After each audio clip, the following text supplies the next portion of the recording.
فاني كلش تعبانه بعدني، يعني حيل تعبانه وحيل اتوجع وحيل يصير عندي الم. ترى اني ما شاكت لي ابره، ترى حتى من تشكين الابره هم تبقين ورا نص ساعه الا يروح مفعول الالم مالته. ترى اني مسويه عمليه جراحيه. حتى بص الحركه دي، بص اللقطه دي، حتى بص الحركه دي. يقول انت ضد العمليات، هسه انت ليش سويت عمليات؟ فايش بيقولنا میخوایم کالبرای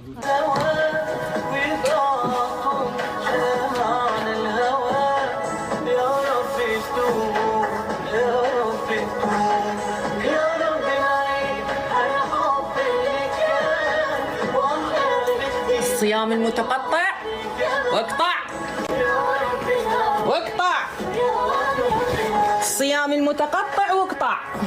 يا مكثر الكلام واي واحد يعجبه شيء يقوله وكل من بكيفه، تعليقاته مفتوحه اوبن، ماكو هيك حكي. عندنا امور وراثيه بالجسم ما راحت، فاضطريت انه اجي لمركز نوين ايرانا واسويها وازيلها، وراحتي النفسيه صارت توب قلوب. 2 3. هلا وحامد، هاي عملية صار لي 5 سنوات بمركز إيرانا سويتها يا محمد محبين، طبعا شغلهم كلش حلو. راح نجرب الجسم المثالي ويا مركز نوين إيرانا. كان معكم محدثكم نادر سيف الدين من أمام إحدى بيوت الدارة.